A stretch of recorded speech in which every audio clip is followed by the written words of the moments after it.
Halfway through the basketball season, a quarter of the way through the Big Ten basketball season, and the Wisconsin Badgers sit atop of the conference. We get into the big question, can this team win the Big Ten title? I'm Rajiv, he's Justin. You're live with the Bucky Report.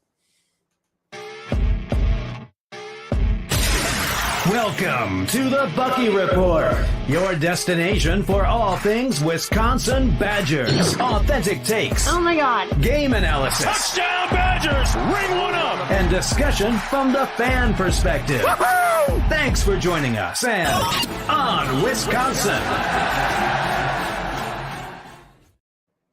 Welcome into the Bucky Report. We are your hosts, Rajiv and Justin, back together on a Sunday evening to talk all things Wisconsin Badgers football and basketball.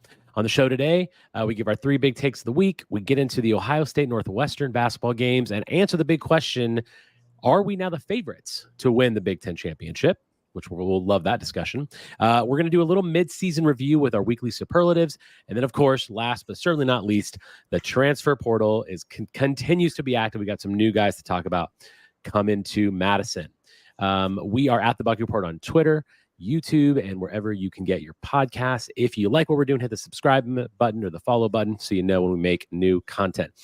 Justin, your Green Bay Packers, I am obviously not a Packers fan, but most people that are probably watching this are Packers fans, a lot of you at least. So what a game for you. You've had a nice little sports weekend. Yeah, I did. I expected us to score. I actually thought the defense would be our undoing today because they've been really inconsistent over the course of the season. And apparently it didn't matter. The offense was just so good that they just effectively rolled the Cowboys. So, yeah, I'll take it all day long. I mean, I'm jealous because my team would have had a home game had we been able to beat the Texans, and then the Texans just spanked the Cleveland Browns yesterday. So, yeah, not good. But we're okay because we got the Badgers, and the Badgers are just making us all very happy. All right, Justin, let's start with our three big takes. I'll go first this time. Last week I said that the linebacking core might be the best unit on the team. Now I'm saying it is the strongest unit on paper going into next year on paper. Number two, winning games like the Northwestern game is what makes a championship team, right? The ability to win games when you do not play well. That's how you win championships, and it's how you go deep in March. And the Badgers should and will be a top 10 team this week. I think it's okay to start talking about the ceiling that this team has. Yeah, I would tend to agree that on paper, I would agree with that. I am actually, my number one's going to be the wide receiver room will be better than people think this next year. Ooh, I like that one. I think that people are really down on them after last season. I actually do think there is a fair bit of talent in that room. I think the offense was just broken as a whole, but I do like, there's several guys in that room that I really like and several guys that I expect to take at least incremental steps, which will make us better overall. But don't you agree that it's fair? Like the fact that people are down on that room, it's fair. Like, yeah, it's 100%. This year, they deserve the criticism that they got. Yeah. All the drops and everything. Now, one thing I will say is the biggest culprit of drops is no longer with the team. So that correct. In itself will change some things.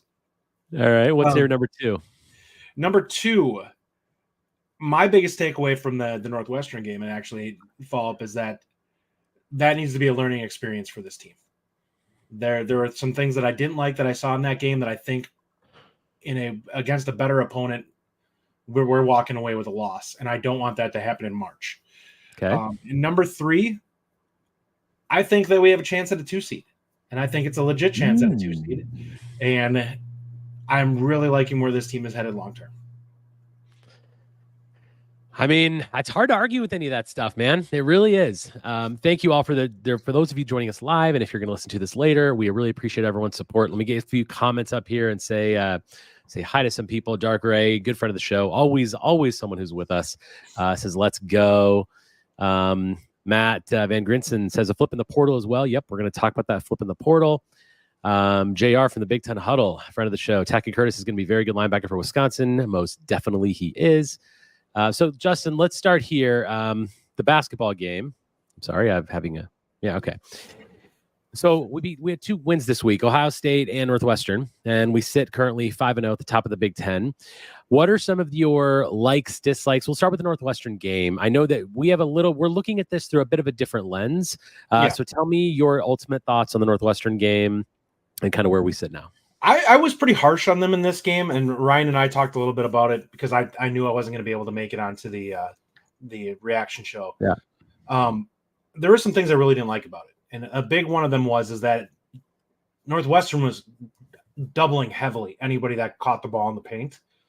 And I thought we reacted really poorly to that. We didn't move the ball well in those situations, and we got kind of ourselves in some bad situations, which was partially responsible for why we had so many turnovers to start the game. Is we waited and reacted to them rather than being the one that when they started to double, kicked the ball back out and moved it. And I thought our ball movement, it got better at the end of the game. Yeah. We really struggled for the first 3 quarters of this game moving the ball and getting in good situations. And also with our movement in general on offense. Guys got kind of stagnant standing around. We did a lot more post play or had guys pounding the ball into the ground at the top of the key than we have in most recent games. And we saw what happens. Now we escaped without it really affecting us in this game, but it's one of those things that I look at it and I'm like, I don't want this to catch us at a bad time, like say in the tournament where we play like this, where somebody gets aggressive and it catches us off guard. So I'm glad that we won this game, and it does show the mental strength of this team. It's one of those things that I wish we would figure it out a little bit quicker. Yeah, I mean, I hear a lot of your points, and I think it's fair that, obviously it wasn't a great game, but I just choose to look at this like that's always going to happen. You're never going to have a team in a year, without guys like Decker and Kaminsky. You're not going to have situations where you don't play well, and you got to be able to win those games. So to me, I look at this really positively. Yes, I don't love the way we played, but I love that we won that game because I'm telling you, last year, the year before, and for many years, we would have lost that game. And we did not. We lost the last 2 games to Northwestern prior to this. And I just feel like that is such a huge step in the right direction that I really am choosing to look at it from that positive perspective. I think that there were some nice adjustments in this game. So obviously, if you watch the game, the first half, the first 10 minutes, Boo Buie just made us look ridiculous. He was absolutely everywhere. I don't know how many points he had in the first. I think he had like 12 in the first few minutes or whatever it is. The guy was crushing us. And then you saw an adjustment where Chucky Hepburn started face guarding him and really playing more denial defense. And that made a huge adjustment because he really could never get back in the game. Now in the second half, when he's bringing the ball up the court and he's running the point, a lot of on-ball screens, he was trying to get freed up and he still impacted the game. But I love that adjustment in what we did. I do agree with you on ball handling. Ball handling and also ball movement. Every time Crowell got doubled, especially in the second half, I thought there wasn't any movement around him. I wanted to see movement without the ball. Ryan and I talked about this on the reaction show. Where's the right? And he was more from? Focused on Crowell. And I agree with him too. I think Crowell definitely made some mistakes, but I wanted to see people move. We knew they were going to do it. And we just looked like we weren't really set up to constantly fight and battle that double team. So that really wasn't great. And we're going to talk about someone else next that I want to talk about, but uncharacteristic turnovers is another thing that I really didn't like. I mean, how many did we have in the first half? Like 12 or something like 7, that? I think. I thought we had the first 7. half. But that's like awful. A full game's worth for us. The full game, yep. And so you're right. A lot of things not to be happy about, but the W makes every single thing better because we're going to have games like that the rest of the season in the Big Ten tournament and in the NCAA tournament. And I feel confident knowing that, when we have those bad games, we can fight our way through it. Unlike Badger teams of the past, because of the increased athleticism and because of all the new sort of tools that we have, it makes a huge difference. One of the best player playing yesterday, honestly, was Max Klesmit. So Justin, you have a comment you want to put up here. We'll talk about that. And then I want you to talk to me about what Max Klesmit's been doing the last couple of games. Well, I mean, he's been outstanding. He's done a great job of the people that we talked about moving off the ball. He did a great job in this game of keeping himself moving for the most part. He rarely missed when he had an open look. I mean, honestly, we lose this game by a fairly big margin if he's not as lights out as he was. He shot almost 70%. I think he has 69% for the game. and hit 69%, big yeah. three after big three in this game to kind of carry us. It's one of those games where I look at it, and I do give Northwestern. I do think Northwestern's a quality team. My bigger point with this is that I look at it from the standpoint of you have to figure these things out because you're going to face some good teams that are going to do stuff like this long term over the course of the season. And if you want to continue to play at a high level, you have to be better at dissecting it and making things happen. Northwestern was not, they're at a talent deficit in this game. We were the more talented team. What they decided to kind of mask that with was the aggression that they played with. They played really physical and they played very aggressive towards us. And rather than us making them pay for that aggressiveness, we kind of wilted a little bit for a while and kept them around the game. We turned the ball over a lot. We missed a ton of free throws in this game early on. Now we got better as the game went on with our free throw shooting, but we had a chance to kind of extend a lead and build off them. And those are little things that mentally can drain the other team when you start to separate and you keep hitting your free throws, and it makes it tougher on them. And, at one point, I think we were barely over, we might've been down like 60%. And we came back over the course of the rest of the game, especially late. But it's just, to me, it's more or less, I think the team we're a really good team, and Northwestern's going to be a tournament team. Don't get me wrong. But I think it's one of those things that I want to see us be able to prove that we can, when we know we're the better team, kind of handle our business and make the other team pay. That's when we talk 2015 team, that's the difference between them. They're more talented than this team by, I think, a fairly big margin. Yeah, but I agree. I think that was the mindset and the like skill that they had in them too. It was like they were really adept at mentally figuring out what was going on with the other team and being able to adjust to it quickly. And that's something that we haven't had really. And some of it was talent with some of the teams of the last several years, but that's also just, mental capacity of the team that you have. And I think this is a pretty smart team. Mm-hmm. So for me, it's just, understand the situation, what they're trying to do to you, and adjust accordingly. Yeah, you're right. Obviously, the 2015 team was ridiculously talented, but I will say I feel like the talent ceiling on this team is being raised. Like we are seeing where the ceiling has gone up for me since our season started. For you as well, for Ryan, for everyone. I feel like, and there is that step. My thoughts on Klesmit, man alive. The guy has scored 42 points in the last two games, basically in a game and a half. What he did to Ohio State, sorry, JR, what he did to those Buckeyes, I mean, that was just, he turned it on in such a great way. And then to come back and follow it up and be the best player on the floor again. Oh, by the way, shoots 69%, like you said, 5 of 7 from 3. It's like, if we have him, do we really need Connor to come in? I mean, we don't really, because he can actually play that role if he's going to shoot like that. Now, I don't know that you're going to see that kind of consistency, but I'm so proud of the way that he's playing right now, and because he brings so much heart defensively, and now offensively, he's not only just a guy that can score, he's a guy that can score in clutch situations, and that's magnificent. I'm super impressed with everything I've seen out of him, and I feel like, he obviously doesn't get a lot of the credit because of all the other stars that we have on the team and the potential stars, but he has, ever since the guy stepped on campus, he's been doing the right thing, and he's playing hard, and it shows. The heart that he plays with is one more reason that we can go further. I mean, it's just, I'm so impressed with him. I think people look at the phrase glue guy and have a negative connotation on it. It's not, especially in the case of Klesmit. It's not, because Klesmit will do whatever you need him to do. If you need him to score in a game, he'll go out there and he'll score for you. If you need him to be a really good defender in a game, he'll go out there and do that. Now, does he always bring both of those things?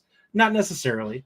We always see the defense for the most part. There's very few games where I've seen him be a negative defender.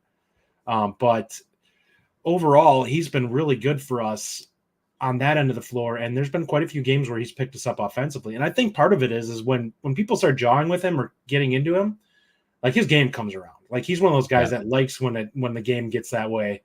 And then he really raises his ceiling. But yeah, he's been huge for us over these last few games, because quite honestly, he was the only guy that really played well in that game. Yeah.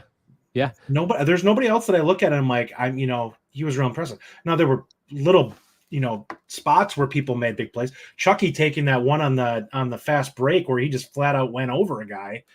That when he did that, I was like, I can't believe that he went that aggressive at that guy, because it was a bigger guy, and he just flat out was like, I'm scoring this.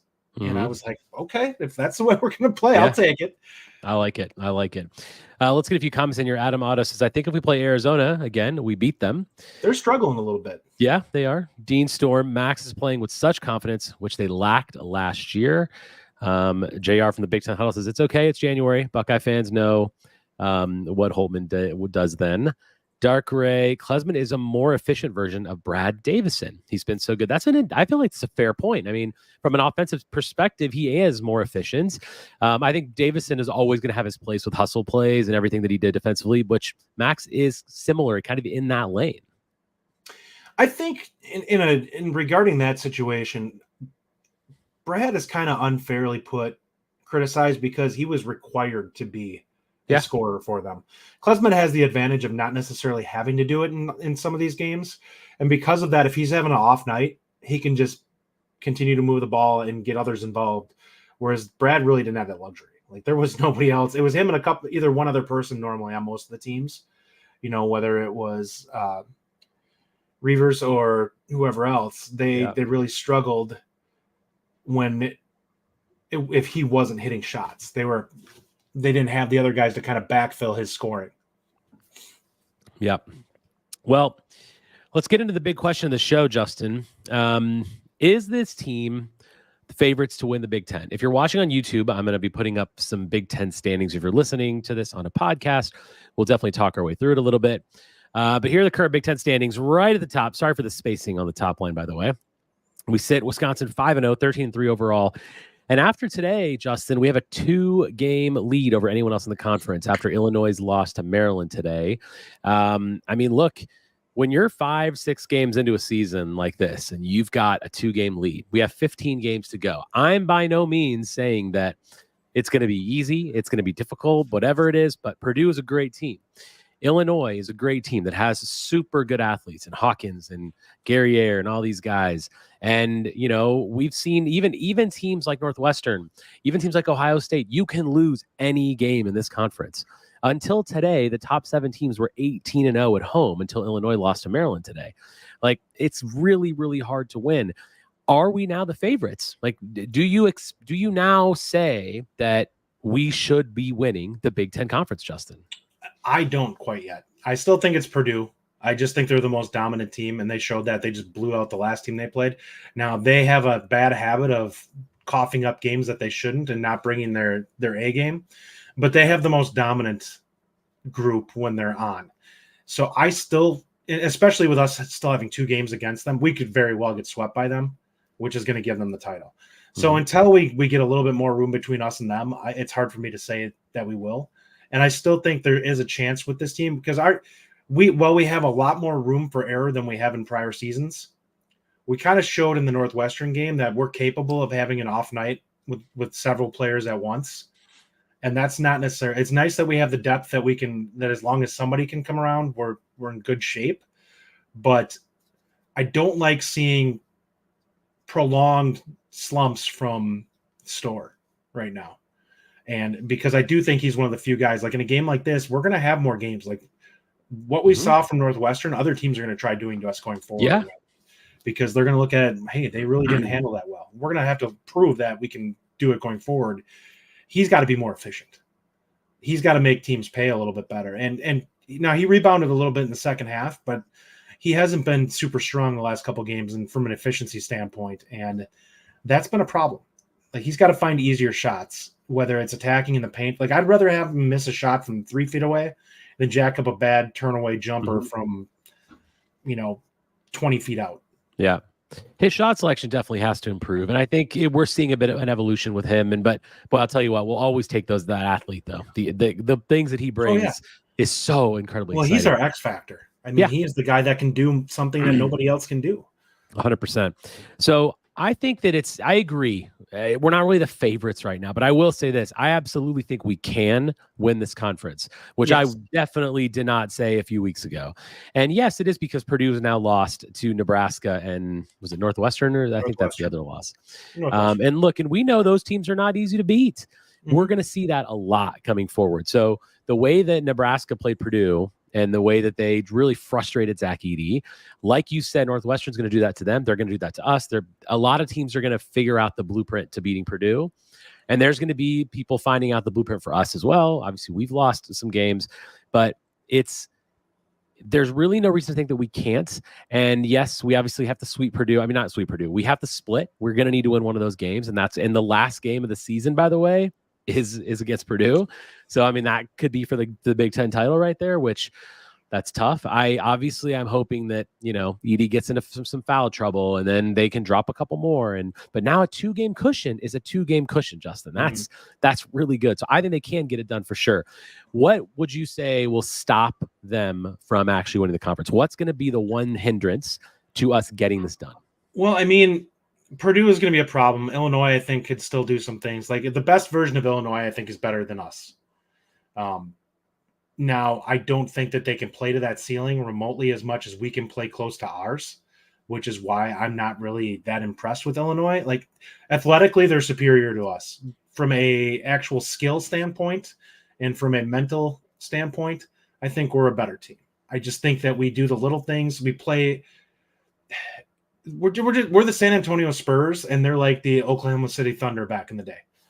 We're capable of just working them if we play our game. They're capable of having to try to out-athlete us to win. Yeah. And I just think that from a slop standpoint, I just see them making too many errors in a lot of their games for that. Like we blew out who am I trying to think of here? Earlier in the season, Michigan State. Yeah. And they struggled with them. So, I mean, you watch that game, we kind of ran a clinic against Michigan State to the point where they were flat out getting angry with the fact that we were handling them so easily. And Illinois has to bust their butt because they don't play smart basketball at times. They get sloppy with their shooting. They start to take bad shots because they want to run and gun. And you have to, like, there's nothing against wanting to attack and play aggressive. You just have to do it in a controlled sense. And that's what Wisconsin's been doing a pretty good job with so far this season. Yeah. So that's something. Sorry, go ahead. No, I was just going to say, I mean, there's a chance Wisconsin's going to run into a hot shooting team at some point too. Yeah. Yeah. We have been lucky so far that nobody's been able to just go on fire from 3 against us. Yeah. For me, when I think about what will stop it from happening, it's obviously injuries are you can't ever have that. If you have that, you can have that. That can derail your season very quickly. For me, I'm looking at scoring droughts. That to me is the one thing that I don't want ever to creep back into this team. We have now figured out ways to avoid that by getting to the foul line as much as we have, by using our athleticism to get into the paint more, by actually just being able to score more in the paint, by how great Tyler Wall and Steven Crowell played. Excuse me. So that's been a huge reason why we've been able to do what we have.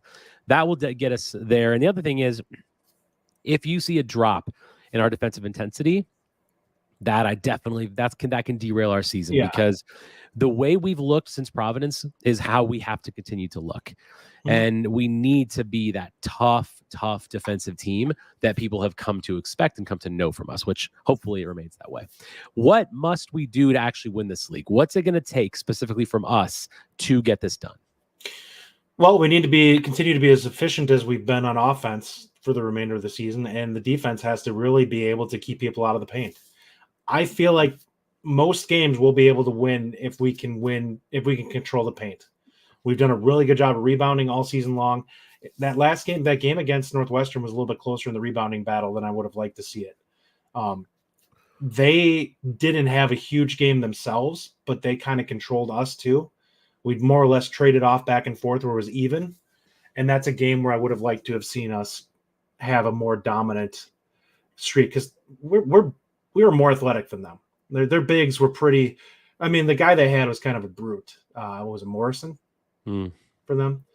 And I felt like we were kind of sloppy and let their aggressiveness kind of affect us in that game a little bit more than we should have on the rebounding end. And yeah, I think the things we do well, we can bring to every game. And if we continue to do that, we'll be fine.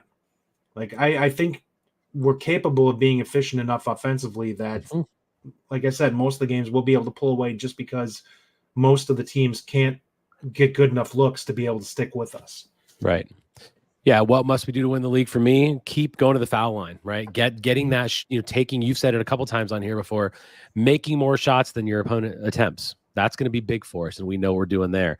Offensive efficiency, of course, and rebounds. And you mentioned it. Rebounds are so critical. And if we continue to play the way we are, and not just rebounding in the paint, but also just points in the paint, we've been dominating that game after game. Illinois got dominated by Maryland in point in the paint today, which I was really surprised by. Maryland is one of those other teams that, that's the question, actually, Justin. You've said multiple times that you think the Big Ten's down this year, and I hear that argument, but I actually think the Big Ten's a little better than people think it is. When I see these teams like Illinois and Maryland and even Iowa, I know that a lot of people think Iowa's not that good. Iowa has a lot of scores on that team. They're averaging like 80-some points a game. I don't think the league is that bad, and I think the league, with as physical as it is, could kind of be a little well-suited for the tournament, which we tend to have struggles in that department. But I think this league is actually better than maybe you think it is. Iowa could get better over the second half of the season. I think that there's talent on the team. I just think that there's a lot of guys that don't understand their roles and aren't comfortable in their roles. And I think that that's something that, as the season goes on, that could change. They could get better. They could be more comfortable in what they're doing and what's expected of them. And that can lead to them to be far more consistent in the back half of the Big Ten season. Because they've had the most turnover. Like they've gone from having 2 stud scorers the last couple of seasons to now having to be like, well, we're going to have to win by committee. And that's something that they haven't always done great. Like at times they were far too used to having a couple of guys that basically carried the scoring load, and they don't have that now. Now everybody's got to do their take care of their own business in order for them to be able to really truly push it. Yeah. I mean, they did it against Nebraska the other night. Nebraska totally came up, had a letdown after the Purdue game and got blown off the court by Iowa. Right. So put the answer in the comments. What do you think about this, Justin? What percentage would you give the Badgers a chances to win the Big Ten? I think it's a coin flip right now. Okay. I put us at 50-50 with Purdue. I don't think it's going to be Illinois. But I think that we're the 2 front runners on it, because I just think we're the 2 most consistent teams in the Big Ten right now in terms of what we actually bring to the table on a night-to-night basis. And I think the numbers are going to show that going forward. So I would say 40%, because I think Purdue is still just a better team. And I do believe that if it's worthy of discussion now, like winning the Big Ten is definitely on the table. It wasn't on the table before. So now I'm hyper focused on every Big Ten game because I'm really wanting to watch these standings to see how we go. But boy, it's awfully tough to really put Purdue in a situation where they are less likely to win than us. I don't think so. Yeah. Not quite there yet. I have like a frog in my throat. Yeah, jeez. Big Ten Huddle says 40%. Dark Ray says, I agree, Justin. 50% sounds right. Brian Axon says, agreed, 50-50. So good. I like the positivity. I mean, I'm always about positivity, and I think that it's just fun to have that discussion. I love league play. It means a ton to me. Winning this league, in my opinion, is one of the best things, and I look forward to it every year, and I cherish the years where this team wins the Big Ten championship, the regular season one. So I'm hoping that there's something to be excited about down the line. So we're really about a third of the way through. What record do you think is going to the winner is going to end up with? Yeah. So it's a good question. So we're a quarter of the way through. Well, we are at least a quarter of the way through. So 20 game season, we're 5-0. I think 15-5 gets it done. Okay. I think that it's with Purdue having lost 2 already. they're going to drop a couple more. Some seasons you will see 6, 7, even 8. Sometimes we'll get it done. Generally 4-5. I think this year it's probably going to be 5. So if you lose 6 though, you might be 1 game out. That's my take. I think it's going to be like a 16-4 kind of year. I think it's going to be. We're going to have to play our butts off to beat. That's a lot of wins, man. It's tough to win on the road in this conference. It's tough to win on the road. 100% is a lot for that to be the case, but I think that that's the type of season, because I think there's a chance here that Purdue is going to go on a run here in the Big Ten. Like they're gonna come out angry, and they're just going to start blowing people out the floor for a part of the season, and we're going to probably have to be. It might even be 17-3. Like they may be 16-4. We might have to just be lights out the entire season and lock down. my concern with that is if we get, I don't want us to get back into the phase where we were last season, where we had all these super tight games or the last couple of years, I should say, where we end up getting worn down because we have all these battles that we end up having throughout the course of the season. Because I don't want that. I'd rather have us be fresh for March than worry about this to an extent. I think that there's a way to do it both ways. Now, we should have probably subbed more in that last game, Northwestern early second half, just to have kept the guys in there. But I think we didn't get a lot of minutes for bench players. Yeah, we coughed up that lead so quick that he didn't want to let it, bring in reserves and potentially lose the lead. But yeah, I think this is one of those things where we're gonna have to find some games where we win comfortably. And I think there's going to be some of those games to do that. Like there's some of these teams are just, if you go on KenPom or on some of the analytics sites, there's a lot of teams that haven't played a great schedule up to this point. So looking at it, that's where Nebraska's been kind of rebounding here now. Their numbers are starting to increase because they're getting in the Big Ten season, and these games are starting to account for a lot more with them. But some of these teams are going to come back down to earth. Minnesota is one of them. I think that they're going to kind of fall off a cliff as the season goes on. I'll be shocked if they're not like a 6-14 team in the conference. Wow, that low. Yeah, I just don't see that level of talent on them. And it showed against, who did they play the other night that they lost to by like 15? I'm trying to think. MSU? I don't know who that was. I don't think it was MSU. I'll look. They were not. They were getting blown out in the game though. And I just kind of assume that that's what we're going to see from them the bulk of the season. I just don't think they have the talent to compete. It was Indiana. Yeah, and I don't think Indiana is very good. I remember watching that game saying, I don't think either one of these teams are overly skilled. I was kind of surprised by the lack of actual guard play in Indiana. Like their bigs were solid, but I really didn't see anybody in the backcourt that I was looking at that I was like, this guy's lights out. He's going to be a problem when we play them. And I think that that's going to be a major advantage for us. Yeah, I hear you that like Purdue's going to go on a run, and they're. I just don't know about 3 or 4. I think they played 6 games and lost 2 of them already. 2 physical teams, 2 teams that can score. Like, look, we are the 7th or 8th highest scoring team in the Big Ten. There are 7 or 8 teams that score more than we do, and we score a lot, and we score a lot for us historically, but even a lot in general. So we're 74 points a game, I think, right now, and there's 7 teams that score higher than us. That's pretty impressive. So I think that it's really tough to win on the road. And so to me, 5 wins gets it done. And I think Purdue, look, who knows? Purdue could have 7 losses. I'm not saying that's going to happen. I'm just saying this league can be really difficult, and it's already proven. The fact that everyone has 2 losses except for us, it's not an easy league. But let's get into our next segment and talk about the mid-season review of basketball. Weekly superlatives. All right, Justin, half of the basketball season is behind us now. Another half to go. Obviously, most of the Big Ten season left. Biggest surprise. What do you got for biggest surprise on this team? It's got to be Blackwell for me. He's been much better than we expected coming into this season, and I've been really impressed with how he's played, being a key reserve for us. The guy just he's unflappable. He does such a great job going out there and just playing hard. And there's been very few games that I looked at him and I'm like, this moment seems too big for him, for a guy that's that young. And that is so huge for us to have somebody like that we can come in. Like he's legitimately, if somebody were to have to go out, if Klesmit would have to go out, or if Storr would have to go out and we'd have to play Blackwell for a half, I would be like, all right, cool. He'll be fine out there. I question whether he's ready to take on a bigger scoring load in terms of actually being the guy we run plays for at this point. But I think that he's more than capable of being out there and being a productive player overall and finding points when it's there to be had.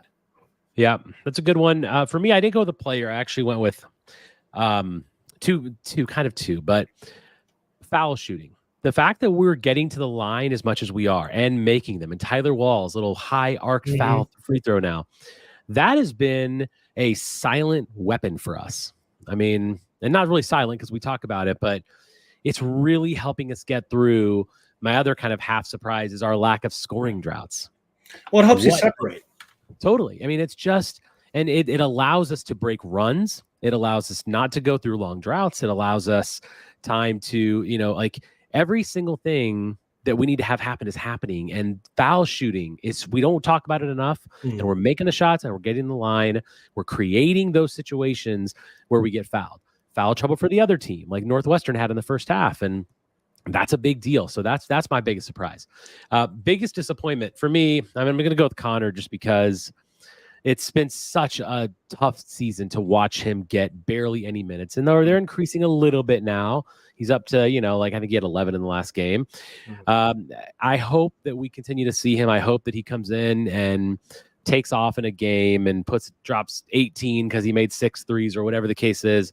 I don't think it's really going to happen, especially when you see the production that you're getting out of the starting 5 right now. And how many people can shoot double figures, and how one game it's this guy, one game it's this guy. So it's going to be a struggle for him. And just because we haven't seen him in there and he hasn't really taken advantage of the chances when he has been out, I'm going to say my biggest disappointment is Connor. Yeah, I mean, he's not going to take over for Storr because Storr brings something that we just can't afford to let off the court. Right. And if Klesmit is this, he's everything that Connor can do plus a better defender. So you have to eat into the backup minutes there, and there's only so many to be had between him and Blackwell. And Blackwell's a plus defender who is a low usage guy. He really doesn't require the ball much in order for him to be productive. So Connor's kind of one of those guys where you have to actually seek him out in order for him to be useful on the court. And that's no slight to him. There's things that he does that nobody else on this team can do. And I really like him against teams I actually think that he would have been a good fit in this game against Northwestern. Yeah. In terms of creating space. And Klesmit kind of took the role on late in the game when he was hitting those big shots in the second half. But those are the things that I think that Esigian's so adept at being able to create, are just open looks when things are really difficult to be able to build up. And because of that, he brings something that we just don't have enough of. So that's something I look forward to from him going forward the remainder of the season. There's going to be a few games where he ends up coming in where we're struggling and he ends up hitting a couple shots. He did it in this one. He had 5 quick points in a 3-minute span where he hit a quick 3 and he had a nice layup. Those are things that if he can continue to do that, then we're going to be in really good shape. He draws so much attention too, and it's just so nice to see that because, like you said, it just brings that additional sort of weapon in there, and it can really be used in different ways. And hopefully, we see more out of him. But all right, defensive dynamo. Who has been your top defender thus far this season? It's probably Chucky. I think Chucky's been Klesmit's been great, but Chucky has flat out if you look at his steal numbers, they're off the charts. And he's done such a good job with denial defense and things like that. It's been such a benefit to him to not have to worry about scoring. Yeah. He does so many other things so well. And he really is a problem for guys when they want to sick him on somebody. Now, I kind of was harsh on him in the Ohio State game when I talked to Ryan a little bit about that one afterwards. I think I was on the show with that. He struggled a little bit in that one because Thornton had more size on him. And he was able to kind of rise up when he drove in the lane over Chucky. And that's something that, other than that, I really haven't seen him look poor as a defender. And he wasn't even poor in that game. He was very positionally in really good places. It's just he couldn't stop Thornton from scoring. In this game, he was really good against Babui. If you look at the end of the game and watch some of how that played out, they could not get him good looks at the end of the game at all. And that's where we pulled away to end up with the 8-point lead. They kept trying to get him in situations to get him looks, and Chucky was all over him. Yeah, I'm totally with you on Chucky. He has, you mentioned steals. It's 32 steals on the season, second in the conference. 32 steals, great numbers. His numbers all around are good. His assist to turnover ratio is fantastic. And you're right, it's like he can stop thinking about being the only guy, and he can just be what he needs to be. That floor general, the defensive dynamo, like we're saying, he's playing so well right now. 100% agree with you on that one. All right, Mr. Consistency. Who would you say has been the most consistent player that we have? I'll go first on this one. To me, it's Tyler Wall this year. I've mentioned how important Wall is to this team, and I said last week on the show that I think it's at him being healthy and playing the way that he is is almost doing more or as same, if not more, for the team than our new guys are, because it's like he's a new player after the way he performed last year after his injury and against Kansas. He has been so good. He's back to the old Tyler Wall of being super creative in the paint, always finding ways to score, always being in the right spot at the right time, getting rebounds, playing good defense, all of those things. And I'm not saying he's the best player on the team. I think he's extremely important. And I think to me, it's Mr. Consistency, because I feel like you can rely on him night in and night out with the way he's playing this season. Yeah, I would have 100% agree with that he's been the guy. I think that the biggest thing with Wall has been that he's just not asked to do as much this season.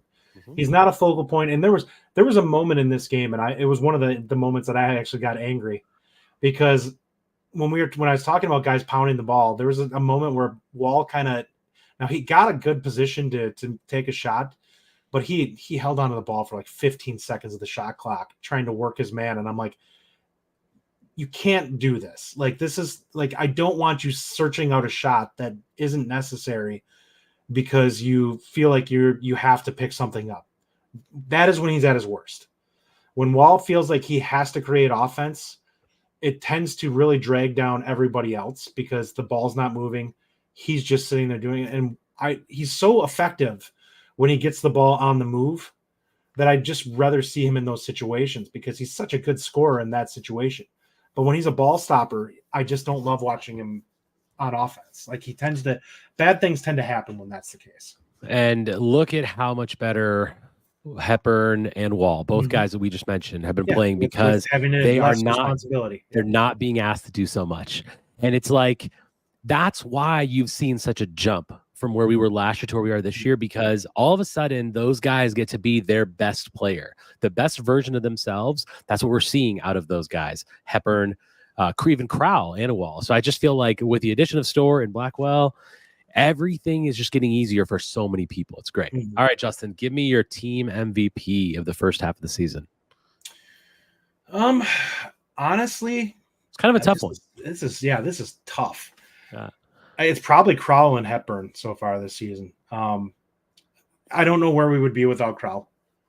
They require his size in order for him to be this team to be what they are, and his rebounding has been great. He's been a great shooter from the outside so far this season. I wish he would do it a little bit more. I'll accept the extra misses, given the gravity that he creates on the perimeter. And then Chucky has been so good from just control of the team and getting everybody in the right places and just running the offense. Like, he won't get this credit from the league. He's been the best point guard in the Big Ten, and I don't think it's particularly close. And he'll never get that credit because a lot of what he does doesn't show up on a stat sheet. But there's very few guys in the country that have been as good at controlling the team and not getting frazzled when things aren't going right as what Chucky's been this season for Wisconsin. You're absolutely right. I mean, so for me, I'm going to say AJ Storr, actually, because of what he brings and how different he is. 14.8 points a game. I know that he has issues at times in shot selection, but look at how much better we are because he can be a focal point offensively, because he can be an attention seeker on the court, and he's allowing everyone else to do their thing. My sort of co-winner of this is Chucky, just like you said.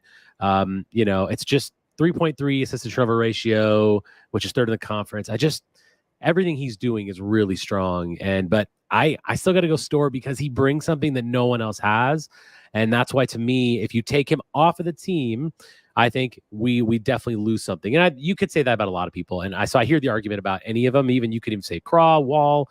But to me, Storr is that critical piece that I'm really, really happy we have. All right. One word description of this team. What do you say? I say it about 5 times every time we do a show, and it's efficient. Yeah, that's good.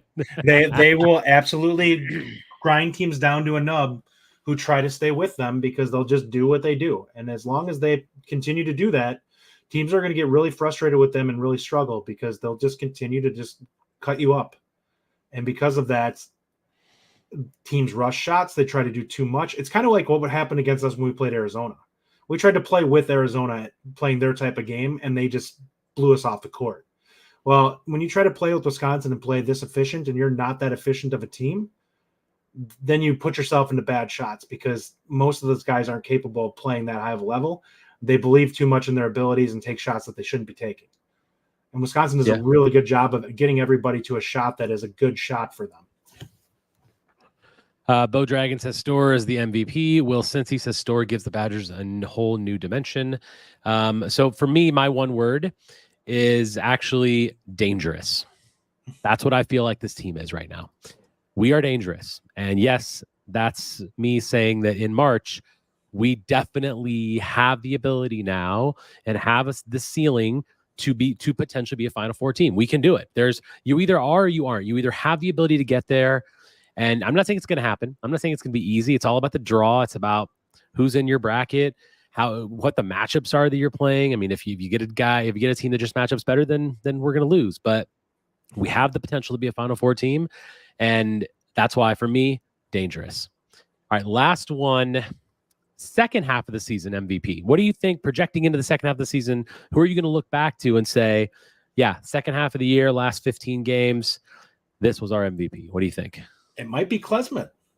If he continues to play like this, and I'm not saying I don't think he's going to be a 15-point per game guy, but if he can give us 10 or 12, that would be a really nice pickup because he wasn't playing to that. He wasn't scoring at that level before. And if he can just hit the threes that are there, he's one of the few guys that is actually shooting to a level that I think is a reasonable expectation of him. I think right now he's at like 37%. And I actually think that he can continue that. And if he's an upper 30s guy from three for us with good defense, that's going to be huge for us down the stretch because this team is going to have people that can space the floor. We have to get better. Like Chucky's got to hit better from three when the opportunities are there. We need Blackwell to be more comfortable and confident taking those shots. For the most part, he has been, but he does such a good job of kind of within the flow of things. There's going to be times where he's going to have to take more because there are games where he rarely puts them up. And there are times that's going to kind of be what we're going to require. There's going to be a few games where we're going to have to create space in the post because the last couple of games, teams have really started packing it in, realizing how effective we are at scoring. We're going to have to be more balanced scoring-wise and be able to be a capable threat from the perimeter in order to force them that they just don't pack it in and keep us up from being able to play through the post at all. Yeah. For me, my second half MVP prediction is going to be Tyler Wall. Everything that guy does, I just feel like he's going to keep getting better as the season goes on because, as we've said, he's doing what he needs to. He's not being asked to do too much. And I feel like he's just constantly consistent. He just continues to be a weapon, and he's making free throws, which is really nice to see. And that's going to continue to be a really critical piece for us. So I'm going to go with Tyler Wall. All right, Justin, let's switch gears to our other favorite sport, the football, the mighty Luke Fickell boys. Transfer portal continues to go. They give it, they take it away. This week was a pretty big week. We got three big ones in. Tacket Curtis, Elijah Hills. Tacket Curtis, of course, the linebacker from USC. Elijah Hills is the defensive tackle from Albany. And then RJ Delancy, the third cornerback from Toledo. So let's start with Tacket, Justin. How excited were you about this? Tell me what you like about his game. Well, I've wanted him since he hit the portal. Yep. I wanted him when he was a recruit for us straight out of high school, and we missed out on him. And Ryan and I, like, part of the reason why we said we didn't originally get him was the fact that we didn't want to play him at inside linebacker. We wanted him on the edge. And I was like, this is moronic. Just say you're going to take him as an inside linebacker, give him that opportunity. And if he's not a fit there, then talking to him and see if he'll make the transition over to edge. But the guy's an athlete and he's a plus player, from a flat out raw physical talent standpoint. It's insane to not get the guy over such a dumb reason, in my opinion. And now we have him. And I love the idea of being able to just let him play loose and free, because if you can, he's a game wrecker. The guy isn't a heat-sinking missile out there on the field. When he knows where something's going to be, he comes downhill and he comes with anger, because he absolutely will light people up. And we've lacked guys that can wrap up and hit. And he's one of those guys that will flat out blow somebody up if they are, within range. I like him athletically more than anyone that we've had in that room. Probably then him and Allegro are probably fairly similar athletes. I think he plays with a little more violence than Allegro does, but I think they're similar athletes. And I think that that's absolutely a huge deal having some guy like that, having a couple of guys like that in the interior. Think about where we were on the interior of our line this year with Muma and Chaney and Turner. And now look at what we're looking at now with Allegro and Tackett. I mean, there's so much to be excited about in this linebacker room for sure. Sebastian Cheeks, another huge Sebastian athlete. Cheeks, exactly. And we got recruits. Like it's good. And it needs to be a focus. It was an identified area that everyone in this program or that's a fan of this program identified as a problem area for us. And it was out, and we went out there and we addressed it. Tacket Curtis, the intensity is the word that I have with him. He is so intense. He's so fast, and he can tackle in space, which in this, the way this defense plays and the way that offenses are changing in college football, we need to be able to tackle in space. And I think he can do that. So yeah, very, very excited about it. Again, same with you. Wanted him the first time, wanted him when he hit the portal. Didn't think he was going to come here after all the other linebackers we brought in, but hey, iron, sharpens iron. Let's go. On that note, we might as well mention it right now. Josiah Galvan, yep. now gone. He flipped to Stanford today, which is fair. All I'll say to that is I really liked his film. Thought that he had some big upside for us, but I understand this completely. Like when you bring in somebody like Tackett, some of the things that Galvan was likely told no longer applied, because I'm sure the staff had told him certain things, and they said that, not having any clue that Tackett was even going to be in the portal, and that changed. And they did exactly what I would want our staff to do, which is, you have an opportunity to upgrade, you need to go ahead and upgrade. The opportunity was there. You're only hurting yourself if you have an opportunity to improve yourself and you say, well, I already took this guy, I better not make a change now. Well, what happens if that guy ends up being an all-American type player, and now you kept a guy who you don't know for sure is going to end up turning into somebody great? I think you need to take your chances. If whatever the highest floor you can get is what you should do, and I think that there's pedigree there with Tackett compared to Galvan. Now, I wish him all the best. I hope he has a great career with Stanford. It's a major opportunity jump for him. There's worse second options than going to Palo Alto and playing and getting a degree that's about as good as it gets. But great for him. Yeah. Who do you want to go into next? Hills or Delancy? Oh yeah, we're gonna go to Hills next. I'm gonna get a couple comments quickly first, and just put up here that Bo Dragon says Badger defense on paper is way better already than last year. He also says, how about them Cowboys? Yes, for all you Packer fans, that was a pretty fun one to watch. Brian Axness says, we had so many linebackers, I forgot about this guy in Galvan. That's pretty funny. So Elijah Hills, let's talk about him. I'm going to lead off with this one. Defensive tackle out of Albany.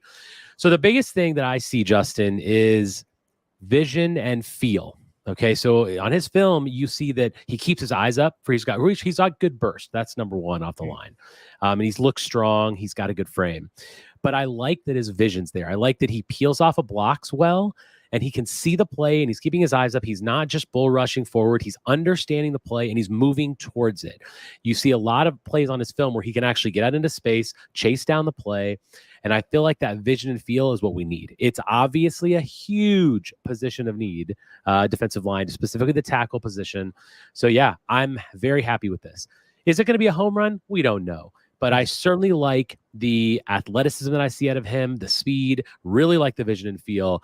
And I just feel like it's an upgrade we needed, and we got something. Will it work? Who knows? But I think that the tools and the ceiling for Hills is there.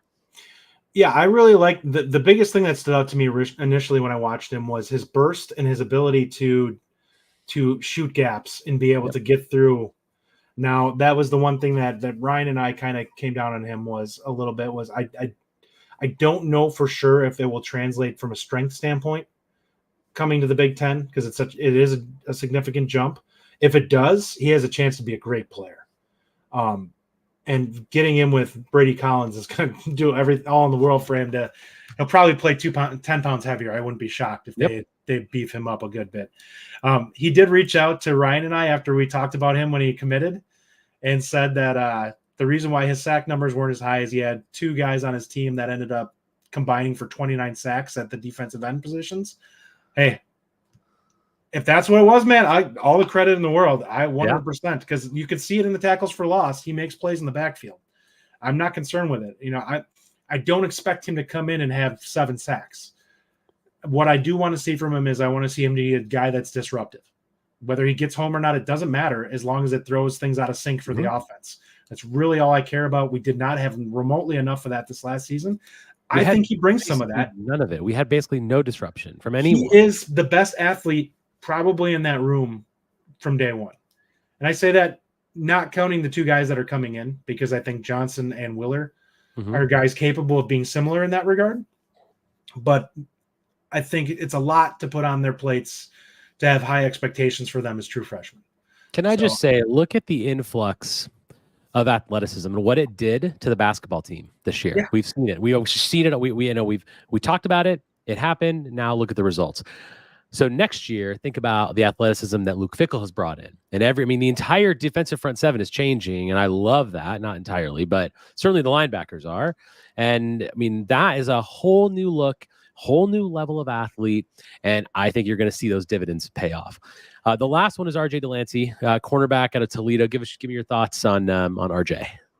Good size. Really like him as a potential slot guy, which I think is what they're targeting him as. And I think that that's a big deal. I think he can play that position well. He's a guy that I think he'll be an upgrade over Maitre, to be quite honest, at that position. He has better size, number one. But I think he offers a lot in that position. And we'll see if he holds it. I still have high hopes for Gard in that position. I think that he's capable of starting day one there. But if not, Delancey is definitely a guy who has a high floor at that position already, where you don't have to worry about having a guy who's, as raw, or I'll say inexperienced. I wouldn't say raw with Gard at that position at the Big Ten level. I really like having that guy that as a fallback, where it's like worst case scenario, you know what your floor is going to be. Yeah. Yeah, I agree. High floor, size. I can agree with all those things. And I think that he looks dependable. He looks like a cornerback that we're going to be able to depend on, because let's face it, in our league, getting the influx of new teams that it's getting next year, it's not going to be easy. And we're going to be facing a lot of teams that are very pass happy. All four of those teams coming in from the Pac-12, they're all pass happy. Our cornerbacks have to be ready to go. And that's why we need depth at that position, and we need dependability and high floor. And that's what Delancey brings. And once again, it's just you find needs, he's addressing them. Any other notes on the transfer portal? Anything on your radar? I think there's still going to be a few guys that we end up seeing get out of this. I don't think they're done yet. I think they would still love to get another defensive lineman. And it wouldn't shock me if they grab an offensive lineman here at some point either. I question wide receiver how much they think they actually need, based off the fact that it doesn't feel like they're being super aggressive with that position. We seem very measured in who we're targeting for that, which leads me to believe that they're like, we'll take somebody if we think that they're a guaranteed upgrade, but we're not going to just, shotgun out offers to get somebody in there. Because there's been a bunch of high upside guys who are really highly rated out of high school that are leaving after 1 year, that this staff isn't like, well, he's got to, he's got that type of athleticism. Because I think they look at it, they're like, we like our young pieces. We want somebody who is ready to step in and be a number one. And if they're not finding that, they're like, well, we like some of the other guys that we have here. There's no point in throwing another guy to develop in that room when you have guys you already feel really good about, but also it eats up a roster spot. And they're getting to that point where it's like, unless you know that guy's going to be productive for you, I think that they're kind of getting uncomfortable with the numbers that they're getting, unless it's somebody that they know can help. Which is, and as you said earlier, the wide receiver room, in your opinion, is going to be better than people even think it is, and people are a little low on it right now. So with obviously they added Henry, which is some depth at the position, and I think that I really like him as an athlete, right? And we know that with Tretch now being added to the slot group, kind of replacing Bell, that's obviously an upgrade. And the way Bryson Green played in the bowl game, if that's the Bryson Green we see on the outside, that's the Bryson Green we expected to see all of this year. So I think that, again, for me, D-line, O-line, that's all I want to see at this point. I definitely agree. Please just give – I know linemen are tough in the portal, and we're not going to see a lot, but I sure would like to have a little bit more depth, experience, high-floor guy that could improve that unit a little bit. But definitely the D-line for sure. All right, man. Any recruiting nuggets that you have? I know you're obviously our recruiting expert on the show. Tell me anything that we want to share with the group, or anything you want to talk about in regards to recruiting. Yeah, I think the big one that I want to say is we just had what I thought was the best cornerback crop that we've ever had at Wisconsin in this last cycle. I think there's a chance that we may be saying that again this next year, and I'm extremely high on this year's class with some of the guys that we've been linked to as potential guys that we're going to get. A couple of them, Jameer Scott is supposed to be committing soon, and it sounds like Wisconsin has a very good chance at him. And another is Harrier from the East Coast. He's a safety cornerback guy who's extremely highly rated. I believe he's like a 95 composite. And if we lock up those couple of guys, I mean, that tells you all you need to know about how good of a potential crop that we're getting in this group. And that's with Remington Moss already in the group, who I really like. I think he's going to be a safety for us, but I really like him as a guy who can come downhill and hit, and he has really good athleticism. So I think that the level of bump that we're getting athletically since this staff took over on the secondary is incredible. And I really look forward. I think that that's going to be where we see it this year. That may carry us in this recruiting cycle, the secondary guys. Look, I mean, Luke Fickell just continues to get it done. We're seeing a lot of gains in the world of recruiting. Think back to when Paul Chris had a one-man recruiting department, and we were all screaming because they didn't know what the heck was going on.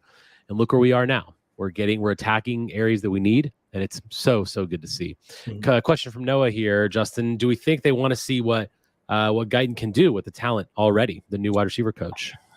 I don't think it's that. I honestly think when you look at a situation like this, I think that they're simply evaluating what they have in-house over the course of the bowl prep and everything and looking at it and saying, okay, what do we have here? What do we think we can do with this? Is it going to be good enough? Do we really feel like we have to get somebody in there? Or do we feel like there's some pieces here that can show some growth going through the spring? Or maybe they even showed some of the growth during the bowl prep. I mean, it's hard to look at what we did in that bowl game and say that these guys aren't capable, but we're going to need to see them against somebody else. My biggest gripe with what happened this last year is I think the staff came in seeing the team during the bowl prep last year and thought that they had guys that were at a certain level. And when they saw them on the field against other teams this season, they were like, no, there's more discrepancies here than what we thought we had. And we have to target those. So I think they have a much better idea from a personnel standpoint, what they actually have in-house now that they've been around these guys for a season. And they probably have a much better idea of who they can expect to slot in this next year and be ready to play. Yeah, definitely. Zach Bart says, also, who knows how a true pocket passer in TBD helps elevate that wide receiver room. Good point there as well. We're going to take more shots downfield. I'll say that right now. Yeah, he loves throwing the deep ball. He sure does. Aggressive about it. And he throws it pretty accurately, which I certainly like, because I think we have the ability in that wide receiver room to get open. And if we can have some accuracy on those deep balls, we'll be able to score some more points. Two games this week, guys. We've got Penn State, which is on the road. So we're kind of going one road game, one home game. So we're doing on the road at Penn State on Tuesday, and then home to Indiana on Friday. You think we go 2-0 in those games? Yeah, I think we do. I'm not really. I think these are two of the weaker teams in the Big Ten. I'm not really. From I don't having watched them play, I would just say Penn State's weak, and I think that if it was at Indiana and home against Penn State, I might say that at Indiana is going to be tough. But I expect to win at Penn State. Now, that being said, every road game is going to be difficult, and even a road game at Penn State, if you don't play well, they've got guys that play really good defensively, and they can steal the ball, they can cause disruption, and they will be tough to beat. But we really should get that done. Indiana at home, because it's at home, I'm much more confident in it. Yeah. I just think we're so much more skilled than Indiana, and athletically, I actually think we're a more athletic team. Our backcourt is just better than their backcourt, and I think that is going to be the difference in that game. It's a fair point. All right, we'll leave it there. We'll be back sometime this week to talk more about the basketball games that are happening, and back next week to review everything that happened with the week in the world of Wisconsin football and basketball. But it was a good sports weekend. For those of you Packer fans out there, congratulations. My poor team isn't in there, but congrats. I think it's great. The Lions did beat the Rams, I saw, 24-23, so that's there. Any final thoughts? Yeah, we finally get to take Herrings down this next week with as Green Bay goes and takes down 49ers at home. Here we go. The trash talk commences between Ryan and Justin. Ryan, as you all, if you listen to Locked On Badgers, which if you don't, please do. He's a huge 49ers fan, so that it'll be good. Packers 49ers next week. But all right, until next time, everybody, on Wisconsin. On Wisconsin. Thank you for listening. If you enjoy the show, subscribe to our YouTube channel at The Bucky Report or The Bucky Report Podcast from wherever you get your content. Until next time, on Wisconsin.